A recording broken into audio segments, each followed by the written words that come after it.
Right after I bought a house with a garden, my husband Justin and his mom, Linda, both grinning, told me my in-laws would be moving in with us. They said if I didn't like it, Justin would divorce me. If Linda came, her mean daughter would surely follow. They knew I hated this, but did it anyway. The daily harassment would continue even in the new house. I shuddered at the thought and said, "No, I don't want to live with you." Linda looked at me, raising her eyebrows. She pulled out divorce papers, already signed by Justin. She only cared about getting the house. Their plan had worked, which was terrifying. I struggled to hold back my laughter. Seeing me tremble with my head down, Linda looked victorious. I quietly signed the divorce papers, packed my things, and left the house I dreaded. On moving day, my ex-mother-in-law bombarded me with calls. "Have you realized yet?" she demanded, asking to meet and talk. That was exactly what I wanted. I would meet her and end this myself. I prepared for the final confrontation and headed to face them. My name is Julie. I work at an advertising agency. My husband Larry was introduced to me by Eric, a manager at a newspaper company. I couldn't refuse Eric's offer because I was in a weak position. I was 31 at the time, and after 5 months of dating, I married Larry due to his persistence. I ended up regretting this decision at such an important moment. I think my ex-mother-in-law, Olivia, planned to deceive me from the start. She seemed gentle and kind, but her attitude changed as soon as I married Larry. She dropped the mask of a reasonable older woman and showed her true colors as a cruel mother-in-law. "Hey Julie, what are you doing? I told you to weed the garden after cleaning the dishes." Not a day passed without her shrill voice echoing through the house. I felt exhausted every day. I could barely manage a sigh in response. After the wedding, I agreed to live with my in-laws because Larry insisted. His father had passed away, and Olivia, his mom, had been dealing with a leg injury for years. Larry begged me, saying he couldn't leave his aging mother alone in the old house. But when I got there, I saw Olivia walking around just fine. She said that teaching a daughter-in-law was a mother-in-law's duty and treated me harshly every day. Larry was no help either. Whenever I suggested living separately, he made excuses and avoided the issue. He always did whatever she wanted and never stood up for me when she scolded me. "Yeah, my mom has quite a temper, huh?" he would say. "Stop grinning and help me. This is really hard for me." After getting married, I began to feel intense anxiety and depression. I found myself crying unexpectedly or feeling sick for no reason. After seeing a doctor, I was diagnosed with an adjustment disorder. The thought that every day spent at my in-laws was affecting me badly was truly unpleasant. Despite my feelings, Olivia continued to make unreasonable demands. "Don't be lazy just because it's your day off. Have you finished cleaning the room? You haven't gone shopping yet, have you? Make sure to check the discount stores before you go. Please, Olivia, don't shout at me. I have a headache. I'll do the cleaning and shopping later," I pleaded. "Don't give me that.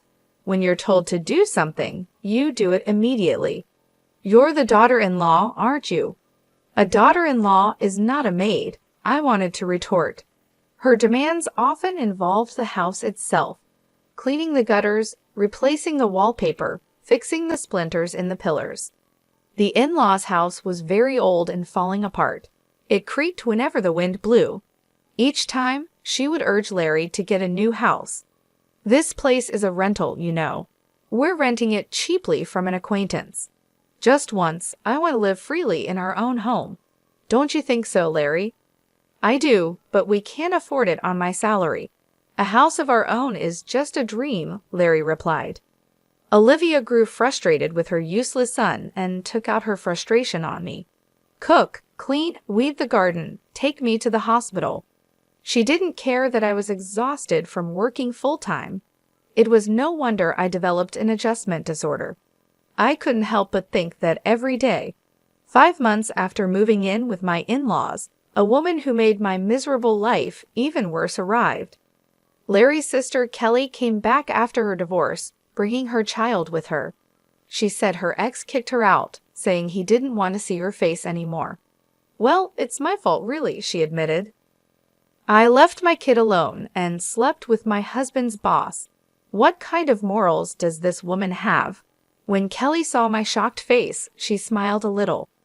Kelly, who looked just like Olivia, acted just like her too. She refused to do any housework and made me clean her room as well. It's only fair, right? I'm raising a child. You wouldn't understand since you haven't given birth, but it's harder than it looks. So thanks in advance for your help, Julie. Kelly didn't work. She lazed around all day. Her care for her child was half-hearted at best. She would lie on the sofa doing nothing. On weekends, her behavior was especially bad. She'd leave her young daughter with me and go to the arcade. Kelly had some bad friends from her wild days, and sometimes started drinking with them in the afternoon. I wished she would at least help with some of the housework, but Kelly did absolutely nothing. She was the type of woman who would do anything to get money for fun. One day, Kelly handed me a drawstring bag. When I looked inside, I saw my dad's cufflinks, a ring, and some vintage lighters. What do you expect me to do with these? I asked. Figure it out. Sell them and make sure you get a good price. Okay, Kelly said casually. These were my late father's belongings, meant to be keepsakes, yet Kelly told me to sell them without a second thought. I felt a wave of sadness, especially since she would likely use the money for the arcade. Unable to bring myself to do it, I explained the situation and handed the bag over to Larry. I don't know what he did with his father's keepsakes, and frankly, I don't want to know. When Kelly first returned, many things happened. My belongings frequently went missing after she arrived. Around that time, I also discovered that Larry was probably having an affair. A friend who worked at a different advertising agency saw him in town on a weekend. Larry was walking arm in arm with a flashy young woman. I was furious when I heard the story. I'm working hard from morning till night, even on weekends, and you're out having fun with a young woman. Unbelievable. This is cheating, right? Who is she? Tell me the truth. It's not cheating. She's just a worker from a massage parlor, Larry replied. And how is that any better? You shouldn't be going to such places when you're married, I shouted. Kelly laughed hysterically at our argument. Olivia seemed annoyed, but didn't strongly scold Larry. According to Olivia's logic, if a husband goes to such places, it's because the wife isn't devoted enough. Getting upset over something like that is embarrassing. The problem is you. If you were more devoted to Larry, this wouldn't happen, Olivia said. I don't agree, Olivia. Isn't that a bit unreasonable? I said. This is the norm in this house. Besides, going to places like that or having an affair shows a man's strength. A wife should forgive such things with a big heart, you know. What was normal for them was crazy to me. Forgive visits to those places and affairs? There was no way I could do that. My frustration only grew, and I couldn't just stand by any longer. Determined to change this unpleasant situation, I decided to take action. Olivia and Kelly stayed the same day after day, treating me like a servant. They lounged around on the sofa or floor, raising their voices when they were hungry. Hey, why isn't lunch ready yet? It's already noon. Stop dragging your feet, Julie. You're so slow, it's annoying. Then why don't you make it yourselves? I've been cleaning the garden, airing out the carpets, and shopping with no time to rest, I replied. Don't talk back. Know your place as the daughter-in-law, they snapped. I wasn't even allowed to voice my opinion. I was utterly fed up. I wanted a divorce immediately, but if it were that easy, I wouldn't have been struggling. Larry was introduced to me by Eric, a manager at a newspaper company. I owed a lot to my boss, Richard, who also asked me not to do anything that would embarrass him. Olivia knew this and often used it against me. I was completely stuck between a rock and a hard place. For a while, all I could do was endure. Then, one day, Larry's affair became undeniable. That friend from the other agency got solid proof. The first stage of my plan was complete. I needed to figure out my next move. About a month later, I think it was, Kelly spread out a housing catalog on the dinner table after dinner. From every angle, it was clear that these were items I had put in my bag. Look at this. Julie was planning to buy a house. Wait, did you rummage through my bag? Why?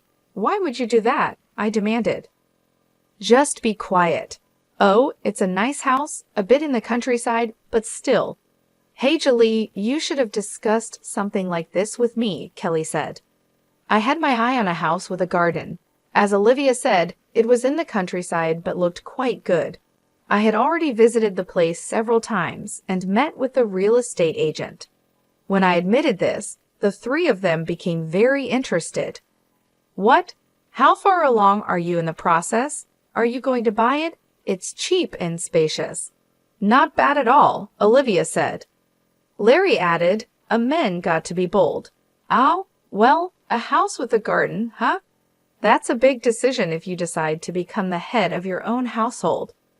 I'll support you, and I'll even help a little financially. Wouldn't you like to leave here and live with Julie in your own place?" Olivia said, pretending to be supportive. She was already encouraging Larry before I could say anything. How fake! She had no intention of letting me go easily. When I asked whose name the house would be under, Larry frowned. I'm the head of the household. It will be in my name, of course. Then can I go ahead with the purchase? We'll buy this house, and the two of us will move out, right? I asked. All right, I've decided. I'll buy the house. Go ahead and move forward with the arrangements, Larry finally said firmly. Olivia and Kelly both praised Larry for his decision, but I noticed them exchanging a knowing smile. A few days later, just after buying the house with a garden in the countryside as planned, Larry and Olivia, both grinning, made an announcement. They're moving in too, Larry said. What? But you said we live there alone, I exclaimed. After thinking it over, we decided to live together. You're not going to say no, are you? If you refuse, I'll make Larry divorce you. I wonder what your boss Richard would think of that, Olivia said. There it was, a cowardly move. If Olivia came, Kelly would surely follow. I shuddered at the thought of daily harassment continuing even in the new house. No way, I absolutely refuse. I have no intention of living there with you, I said firmly. You don't seem to understand your position, Olivia said, her eyebrows shooting up in anger, her face red, veins bulging at her temples. She pulled out divorce papers from somewhere, and Larry's part was already signed. Her face showed she didn't care about anything as long as she got the house. If you're really going to refuse, then sign here, she said. All right, I will. I'll sign. Let's get divorced. I've had enough, I replied. What? Hey, Julie, are you sure about this? Larry asked. Leave her. A useless woman like this is just going to make you angry. You're young. You'll find a new wife soon enough, Olivia said harshly. I quietly signed the divorce papers. Olivia looked triumphant, but she had no idea how I felt. My plan had worked perfectly, which was terrifying. I struggled to hold back my laughter. A few days after I moved into my new apartment, I started getting a lot of calls from Olivia. Checking my calendar, I realized today was their moving day. She must have figured it out. The phone kept ringing nonstop, typical Olivia. Ignoring the calls didn't help. They kept coming. Finally, I answered due to her persistence. Olivia didn't even say hello. She just started yelling. Julie, how could you do this? What kind of house did you make us buy? Hello, Olivia. Calm down. What are you talking about? I don't understand, I replied. Don't play dumb. This house, you knew it was defective when you bought it, didn't you? Didn't you? She screamed. That's right. The house I chose had problems. The ground was unstable, causing the land to sink. Even a new house could have doors and windows that wouldn't close properly after a few years. There were old mining tunnels nearby that caused these issues. The locals knew about this and built their houses on stable land. Only clueless newcomers fell into this trap. I used this problem-ridden house to trick those three. It was tough to find a reasonably priced defective house, even with the help of a real estate agent. I'd also made sure Kelly would steal the real estate catalog from my bag. I had deliberately left my bag in an easy-to-steal place. They fell right into the trap and moved in. It was hard to keep from laughing when I signed the divorce papers. I wanted to tell them everything, but I couldn't. I played dumb. A defective house? That can't be right. There must be some mistake, I said, feigning innocence. What is with that attitude? So fake. Just come over here, Olivia demanded. No, honestly, I don't ever want to see you again, I replied firmly. What? What did you say? She yelled. There was no way I wanted to see that unreasonable family again. I told her I wouldn't meet them even if they paid me. Then Larry took over after she clicked her tongue. Julie, please think about our situation a little, Larry said. I could say the same to you, Larry. Did you ever think about my feelings? No, you didn't. I was always isolated, I retorted. I'm sorry. I'll apologize. Just tell me where you moved to, he pleaded. Why would I tell you that? If you showed up, I'd have to move again. I want to cut all ties with you, I said. The conversation went nowhere. Eventually, Olivia and the others started making even more outrageous claims. They said the divorce was invalid and that we were still family. I had 2 colleagues sign as witnesses and submitted the divorce papers to the city hall. They are valid, and there's no way it's invalid. How unreasonable can they be? Anyway, they kept insisting, just meet with us once, Julie. We need to settle this properly. Olivia and Larry were determined to meet and talk. I knew they would keep calling if I kept refusing. I had no choice but to meet them to put an end to it myself. Fine, I'll meet with you once, I said. Thank you, I owe you one, Larry replied. But I'll choose the time and place, okay? I couldn't risk being ambushed or followed. I needed to stay in control to ensure my safety. After making careful plans, I arranged to meet the 3 of them at a cafe. I arrived at the cafe 15 minutes late. Olivia and Kelly were already furious from waiting. Larry had a strained smile on his face. As expected, they were predictable. How dare you keep your elders waiting? It's so disrespectful, Olivia shouted. I don't want to hear about respect from you. So what do you want? I replied. What's with that attitude? It's infuriating. We're stuck with a defective house because of you.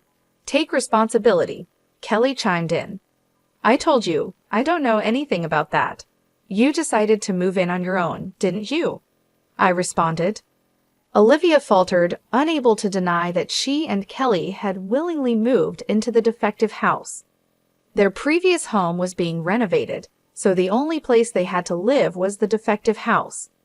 If you're done, I have something to say. Olivia, I will be suing you for damages. Prepare yourself, I said. What? Damages? Suing? Why? What did I ever do to you? Tell me clearly, Olivia demanded.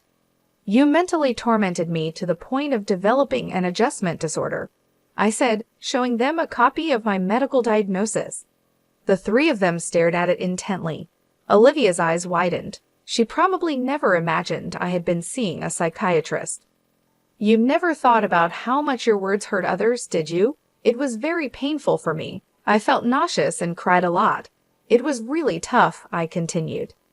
That's because you're weak. You were a lousy daughter-in-law and deserved it. Isn't that right? Olivia retorted.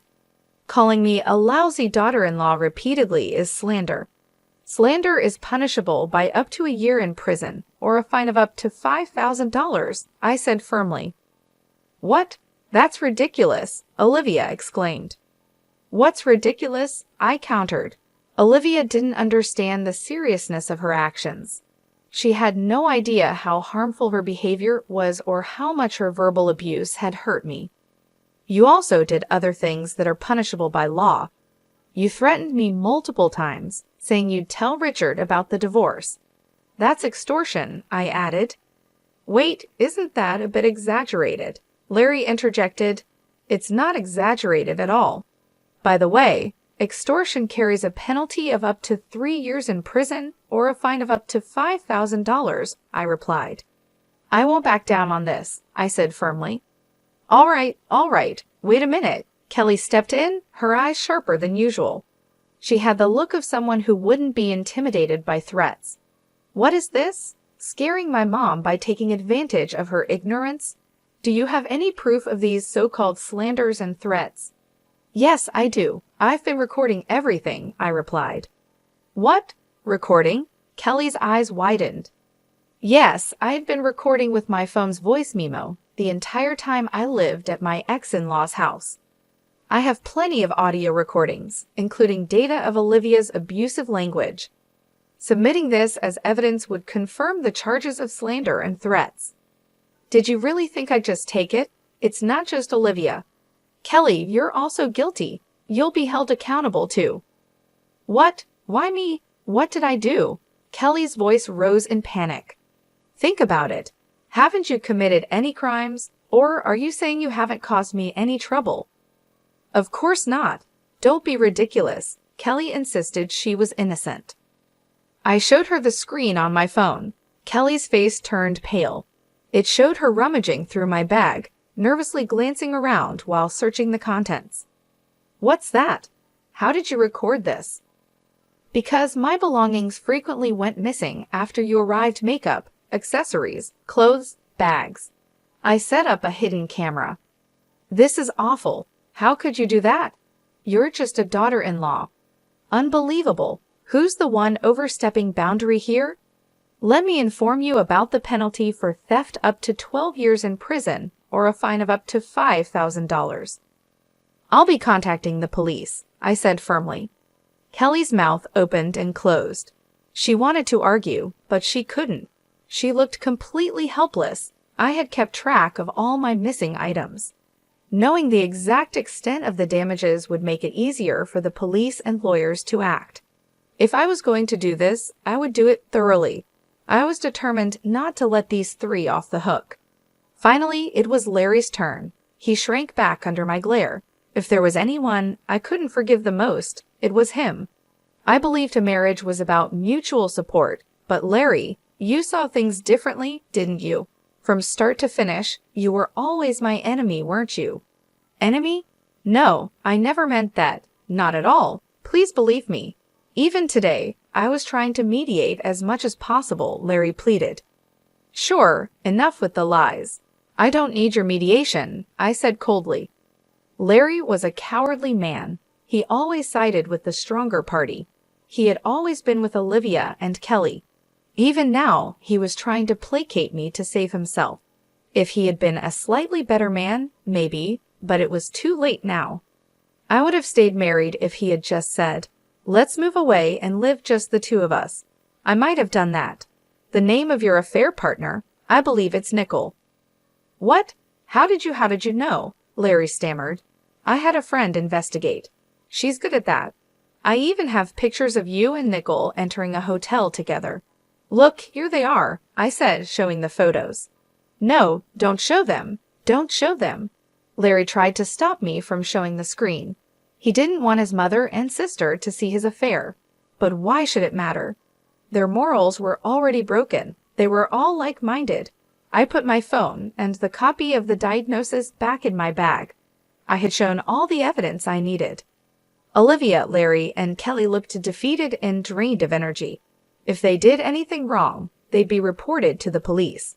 They seemed scared, but I was fully intending to consult the police regardless of their actions. I believe the police will come by eventually. Don't try to run. It will only make things worse. And make sure you don't follow me. Understood, I warned. Julie, don't be so cold. We were married until recently, remember? Larry pleaded. Yes, and honestly, I think marrying you was a huge mistake. I feel so relieved we're not a couple anymore. If you follow me, I'll press charges. So don't wait outside my office or contact me unless it's absolutely necessary, I said firmly. I made a few simple agreements with the three of them and left the cafe. Even after I left, they sat there looking dejected. You can't stop people from talking. The news of Larry's divorce quickly spread at his company. The reasons his infidelity and mistreatment of me spread along with it. As a result, Larry faced cold treatment at work. The person who introduced us was Eric from the affiliated newspaper company. Naturally, Larry lost his trust and was viewed harshly. Unable to endure the hostile environment, Larry eventually quit.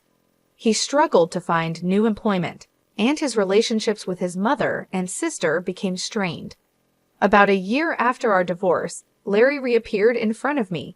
He called out to me as I was leaving work, and I turned to see a shabby-looking man standing there. "Larry, I barely recognized you," I said. "I know people say my face has changed lately," Larry said. He looked like he had been through a lot. Olivia and Kelly were convicted and fined, and I had claimed alimony from Larry. They must be struggling financially now. They still had to pay off the mortgage on the defective house, so things were tough. "How are Olivia and Kelly?" I asked. "They're alive, just barely hanging on. They're both working now because they have to, or we wouldn't survive. They always say they want to go back to the old life, relying on my and your income. They haven't changed a bit. They're like parasites," Larry said. Cutting ties with them was definitely the right decision. I thought he might argue, but he didn't. Larry sighed deeply and apologized to me. "I'm really sorry for everything. I deeply regret it. I was a fool. You were right. I should have always been on your side. I must have been out of my mind." "Your whole family has been out of their minds from the start," I replied coldly. "Please, let's live together again. I'll cut ties with them for real this time." "You're the only one for me," he pleaded. "Oh, really? Too bad. I'm seeing someone else now." "Even if I wasn't, I'd never take you back," I said firmly. When I said that, Larry collapsed to his knees, but his pitiful act didn't work on me anymore. If I were less well-mannered, I would have spat on him right then.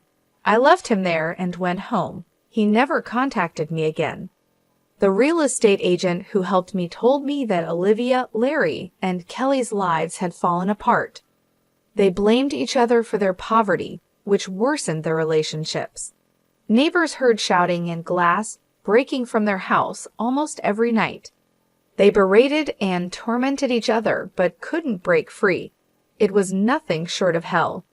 They were quite isolated in the community, with no one wanting to interact with them. Eventually, they will likely sell their unsellable house for next to nothing and end up homeless with just their debts. I can clearly imagine the three of them huddled together, cursing each other under the cold sky.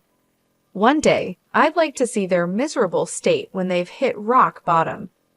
Meanwhile, I'm living a happy life that feels almost unreal. It's all thanks to my new partner, the one I mentioned to Larry. He's a successful salesperson at a big trading company, a mature man with a gentle nature who respects others. He's also divorced, like me. We're planning a small wedding soon.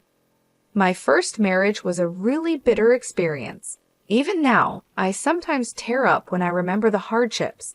But even during those times, I feel warmth and comfort when I lean on him. This is where I belong. I took a long detour, but I finally arrived. That's how I feel. Because of the struggles I've been through, I can now be kinder to others. I want to use my experiences to live a positive and bright life. That's how I feel these days.